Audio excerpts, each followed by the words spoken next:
بسم الله الرحمن الرحيم قيارتا نلا سعوتا ميل كasta waa dunida ka joogtaan ha ku soo dhawaada tabin iyo taxliilin kale oo kamid sheekooyinka ugu waaweyn caawa ka taagan gobolka bariga dhexe kooxda xuutiga ee wadanka Yemen ayaa qorsheynaysa inay lacago ka qaadaan maraakiibta isticmaalaysa marinka Baabul Mandab halkan ay xulufada wadanka Iran ay doonayaan inay ka ceejiyaan adduunka madaxweynaha wadanka Mareykanka Donald Trump waxa uu ku dhawaaqay bilaabitaanka ayaa baabulka duqeyn culus oo lagu sameyn doono wadanka Iran weerar ayaa lagu qaaday gobolka Azerbaijan ee ku yaala gudaha wadankaasi Iran iyadoo ciidamada ilaalada kacaanka ee jamhuuriyaduna ay ku dhawaaqeen inta uu askari ka nool yahay in ay dagaalami doonaan ciidamada taliska Mareykanka ee CENTCOM loo yaqaano ayaa ku dhawaaqay in awoodda ciidamada jamhuuriyadda islaamiga ah ee Iran ay aad u burburtay isla markaana aysan haddan tabar weyn u hayn oo ay ku maamulaan marinka Hormuz haddaba arrintan maxaa ka dhaba marka la fiiriyo xaaladda ka taagan gobolka bariga dhexe Israa'iil oo saddex malaf oo waaweyn hor dhigtay madaxweynaha wadanka Mareykanka isla markaana wada hadalkii ugu dambeeyay ayaa waxa la soo saarayaa siro badan oo meesha yaalay dowladda Saudi Arabia ayaa si rasmi ah ugu dhawaaqday dagaalka bariga dhexe inay qayb ka noqotay Ciraaqna waxa ay si weyn u cambaaraysay xadgudubka Mareykanka iyo Sacuudiga ay ku sameeyeen wadankooda soo dhawaada qiyaarta ay nala socotay qodobadaas iyo kuwa kale ayaan ku faaqidi doonaa barnaamijka caawa gobolka bariga dhexe xiisadiisa daqiiqada ka dambaysa waa isbedelaysaa hanjabaadyo kala duwan ayaa la isku jeedinayaa iyadoo dhinacyada midba midka kale uu ku tilmaamayo taagdarro aad u xoogan dowladda ayaa ku beeraya dagaalka kuwa kalena waxa ay jeedinayaan dhambaala cambaarayna cunaqabateyn ayaa la isku soo rogayaa dhinaca la saarana waa uu ku gacan sayraya marka la fiiriyo sida ay wax u socdaan gobolkan waxa uu qorayaa taariikh cajiib ah lamana yaqaano meesha ay jihadiisa tahay haddii aan ku horeeyo taliska CENTCOM ee Mareykanka ee dhinaca bari ka howlgala waxa ay tilmaamayaan in awoodda taagtii iyo tabartii wadanka Iran gaar ahaan ciidamada ilaalada kacaanka waaxda baduhu ay u muuqdaan kuwa taagdareeyay oo aan hadda wax tilaabo aan tahli karin ay ka qaadaan gudaha wadankaasi iyo dagaalada taliska dhexe ciidamada Mareykanka ee CENTCOM ayaa sheegay in ilaalada kacaanka jamhuuriyadda islaamiga ah Iran aysan lahayn wax awood sharci ah oo ay ku amarto ama ay ku qabsato maraakiibta isticmaalaya marinka Hormuz haddii ay maraan wadooyin gaar ah oo ay Mareykanku jiheeyeen qoraalka taliska uu soo saaray ayaa lagu sheegay in ciidamada Mareykanka ilaa iyo hadda bedeleen jihada 20 markab oo ganacsi oo ay hakiyeen dhaqdhaqaaqa laba markab isla markaana ay fuliyeen laba markab oo kale ay fuleen laba markab oo kale oo ay ciidamadaasi howlgalka isticmaalayeen CENTCOM ayaa carabka ku adkaysatay in marinka Hormuz uu yahay marinka awood caalami ah oo ay dhammaan maraakiibta ay xaq u leeyihiin in ay si xor ah uga gudbaan iyagoo raacaya sharciga caalamiga hadalkani waxa uu ku soo aadaya xilli xiisadu ay iminka u muuqanayso in ay faraha ka sii baxayso dowladda Carbeed ee Ciraaq oo si wada jir ay weerar ugu qaadeen Mareykanka iyo dalka Carbeed ee Sacuudiga ayaa si weyn uga galgalatay tilaabooyin ay ku tilmaameen xadgudub weyn oo wadankooda lagu sameeyo oo ay qaadeen ciidamada isgarabsanaya ee labadaasi dhinac waxaana ay ku tilmaameen tilaabooyinkan in ay meel dheer geynayaan nabadii laga raadinayo wadankaasi in kooxaha hubeysan ee gacansaarka la leh wadanka Iran laga qaado hubka oo awoodda dowladda oo kaliya ay maamusho ra'iisul wasaaraha wadanka Ciraaq ahna taliyaha guud ee ciidamada qalabka sida Ali Al-Saidi ayaa sheegay in dowladda Ciraaq ay dalbanayso cadeymo muujinaya weeraradii ugu dambeeyay ee lagu qaaday gudaha wadankaasi Ciraaq Al-Saidi ayaa sheegay in weerarka ay fuliyeen Sacuudiga Mareykanka uu carqaladeynayo dadaalada baaritaanka ee la xiriiray eedeymaha ku saabsan weerarka lagu beegsaday wadanka Sacuudiga sidaas darteedna dowladda Sacuudiga ay hadda u aragtay tilaabooyinkaasi inay tahay mid aysan aqbali karin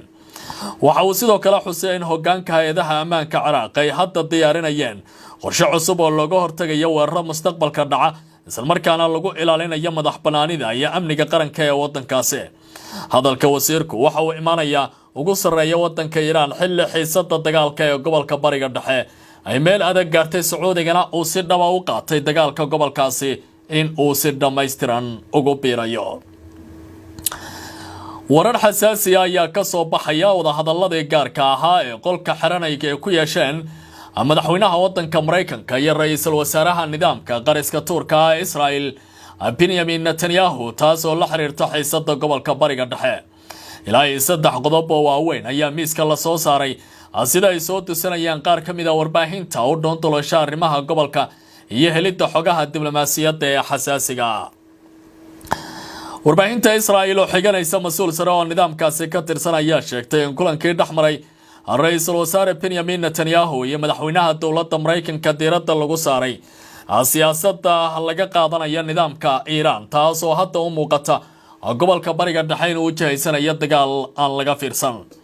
Netanyahu ayaa sheegay in Trump ujeedada ugu weyn ay tahay in laga hortago inay Iran hesho weyro hubka nuclear-ka. waxa uu cadeeyay in uusan doonayn in ay riixdo la dardargeliyo xal military. waxna uu sheegay in haddii Iran iyo Israel ay si adag uga jawaabi doonaan balayri tillaabooyinka haddii ay faragal soo galiyaan. saddex ikhtiyaar oo kala duwan ayaa wararku qeexayaan caawa in miiska la saaray heshiis diblomaasiyadeed in lagu gaaro xalka, in cadaadis dhaqaale oo dheeraad ah lagu soo rogo waddanka Iran, iyo in laga qaado weerar military oo ballaaran haddii loo baahdo oo ay dhinacyadan si weyn diiradda isugu saarayaan. mas'uulkan ayaa sheegay in cadaadiska dhaqaalaha ee Iran uu sii kordhinayo,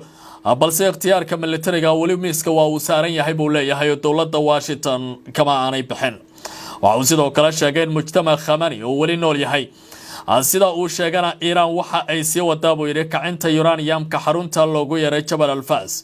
taasoo dowladda Mareykanku ay hadda ka muujinayso walaac xoog leh. wuxuu intaas ku daray in Iran ay weli haysato qiyaasta 1500 ilaa 1600 oo gantaalaha baalistiga, taasoo wadna kurkur iyo cabsi weyn oo hor la ku soo rogaysa nidaamkaasi Israel. Netanyahu wali waxa uu arkaa tillaabooyinkan inay yihiin kuwa isbedel weyn keeni karaya marka loo fiiriyo xaaladda ka taagan gobolkaasi. dowladda Mareykanka ayaa cunaqabatayn dheeraad ah waxa ay ku soo rogtay waddanka Iran iyadoo go'doomintana lagu tilmaamayo in ay tahay tillaabo weyn oo istiraatiijiyadeed oo dagaal ah oo la doonayo mustaqbalka gobolkaasi in meel lagu saaro. wasaaradda amuraha dibadda ee Mareykanka ayaa sheegtay in cunaqabataynta cusub ee maanta lagu soo rogay Iran ay taageereen dadaalada ciidamada badda ee Mareykanka ee lagu adkeynayo go'aaminta ama go'doominta dekedaha iyo xeebaha waddankaasi. cunaqabataynta maanta lagu soo rogay Iran waxay xoojinaysaa howlgallada lagu go'doominayo dekedaha iyo xeebaha. Mareykanka waxa uu la shaqeyn doonaa dalalka iskaashiga ay leeyihiin si loo hubiyo Iran inay u adeegsato ganacsi caalamiga ah haddii marin ay ku maalgeliso baa la yidhi hawadeeda. sidoo kale Mareykanka waxa uu sheegay in uu la kaashan doono xulafadiisa Iran diblomaasiyadda haddii dhaqaalaha waddankaasi loo baahdo in xoogga la sii saarayo. madaxweynaha waddanka Mareykanka Donald Trump isagoo cunaqabatayntaasi maanta ku soo rogay nidaamka jamhuuriyadda islaamiga ah ee Iran ee lafta dhuunta gashay ku noqotay awoodii baaxadda lahayd ee Washington, haddana waxa uu leeyahay xulafadeeda ayaynu ka fakaraynaa inaan ka qaadno tillaabo si xiisadaha ka taagan gobolka Bariga Dhexe Iran ugu kaliyowdo. madaxweynaha dalka Mareykanka Donald Trump ayaa sheegay inuu ka fiirsanayo inuu soo saaro digniino dheeraad ah oo ku wajahan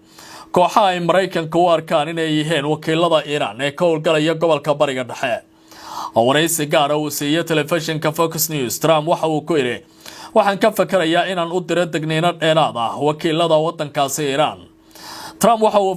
faahfaahin nooca digniinaha uu qorsheynayo, hasaate waxay u muuqataa Washington inay markaan u diyaar garoobayso isbedel weyn oo ay ku wajahayso gobolka Bariga Dhexe.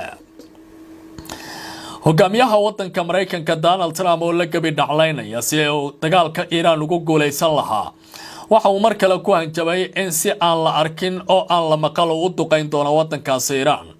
iyadoo qubarada ka faalloota dagaalada iyo waliba duqeymaha Mareykanka uu geysanaya ay tilmaamayaan in haba yaraatee Washington aysan wax guula ku keeni doonin duqeymaha ay ku hayaan waddankaasi Iran. madaxweynaha waddanka Mareykanka ayaa waraysiga uu siiyay Fox News ku sheegay in Mareykanka uu si adag uga jawaabi doono weerarada Iran ay ku eedeeyeen iyo kooxaha taageerada ka hela. maleeshiyaadka Iran taageerta waa kansar dunida haysta buu yiri, waxaanay u baahan tahay in la gooyo, sida waraysigiisa ku sheegay. waxaan si xoogan u weerari doonaa Iran. weerarkii lagu qaaday maleeshiyaadka ka jira Ciraaq sida uu sheegay waxaa lagu filayay buu yiri isku duwidda iyo wada shaqaynta lala leeyahay dowladdaasi Ciraaq iyadoo hadalkan uu si weyn uga hor imaanayo akan ra'iisul wasaare al-Saidi oo u muuqanaya in uu si weyn uga galgashay weerarada lagu qaaday xarumaha kooxda Xashdu al-Shacbi ee wadankaasi Ciraaq isla markaana uu ku tilmaamay tallaabooyinka Riyadh iyo Washington in ay tahay mid carqaladeynaysa jiritaanka madax banaanida iyo amniga qaranka ee Baghdad. waxa uu sidoo kale Trump sheegay in Mareykanka uu Iran bari doono cashar adag isagoo ka jawaabaya weerarada lagu qaaday ciidamada Mareykanka ee ku sugan wadankaasi Urdun taasoo u muuqata dowladda Washington inay haatan doonayso jawaabo ay ku argudato. kooxda Xuutiga ee wadanka Yemen ee gacan saarka la leh Jamhuuriyadda Islaamiga ah ee Iran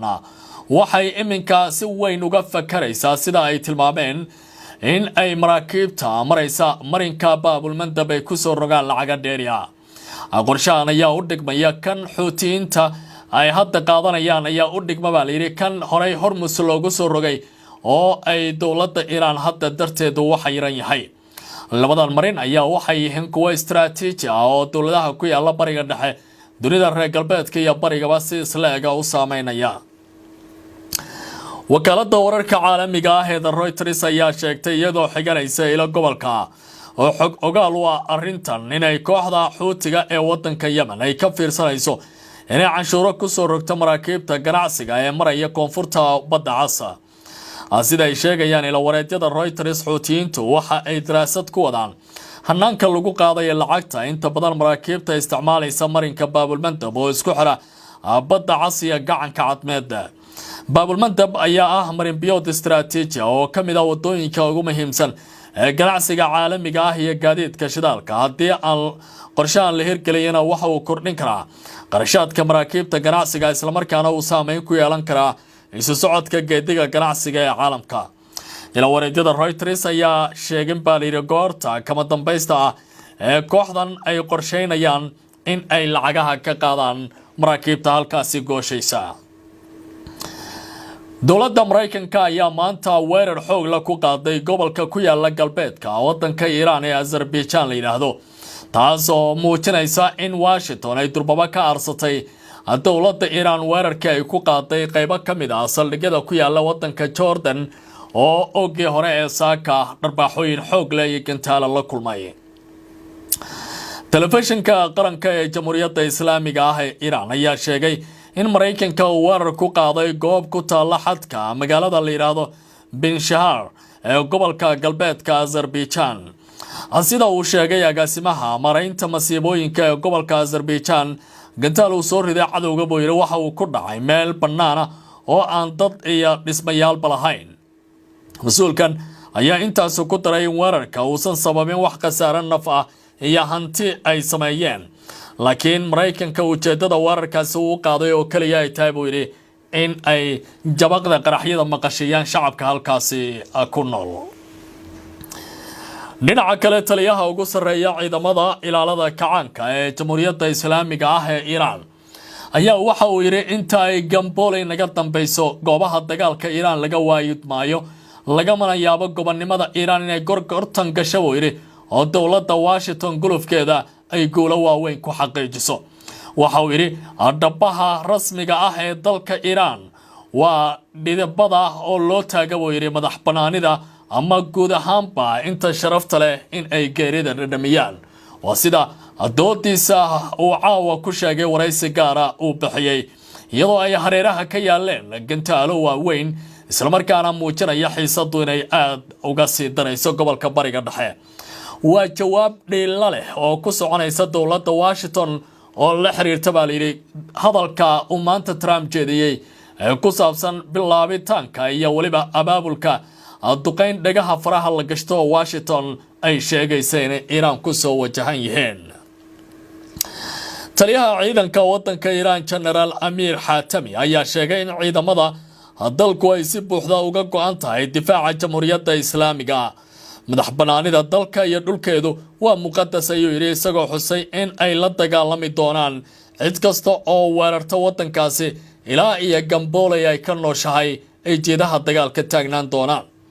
ciidanka Iiraan waxa uu daacad u yahay buu yiri shacabka waxana uu difaaci doonaa nidaamka jamhuuriyadda dhulka barakaysan ee Iiraan iyo madax banaanideeda si loola dagaalamo cadawga ilaa iyo gabadha ugu dambaysa ee wadanka Iiraan ee wadaniyada ah ay nafta ka baxaan iska daa ragga adag ee furimaha taagan waxa uu sidoo kale sheegay in hawada Iiraan ay noqotay goob ay ciidamada geesiyaasha ah ay ku muujiyeen nafurnimo iyo waliba inay difaacaan qarankooda xiisadda Mareykanka iyo Iiraan ayaa sii kordhaysa iyadoo dhinacyadu ay iswadaarsanayaan hanjabaado kulul hadalkan ayaa imanaya xilli sii xoogaysashada colaadda Tehran iyo Washington ay cirka isku laashay kadib degniino isdaba joog ayaa hanjabaado military oo labada dhinac ay iswadaarsadeen dowladda Iiraan ayaa waxa ay sheegtay inay si buuxda ugu diyaar garowday in ay ka jawaabto tallaabo kasta oo military oo cusub oo ka timaada dhinaca wadanka Mareykanka dhinaca kale madaxweynaha wadanka Mareykanka waxa uu ku dhawaaqay in dagaalada dhici doona ay caalamka si weyn u saameyn doonaan maanta oo kaliya 20 qofood ayaa ku geeriyooday wadanka Ciraaq loolanka u dhaxeeya dhinacyadan hadda isku haysta gobolka bariga dhexe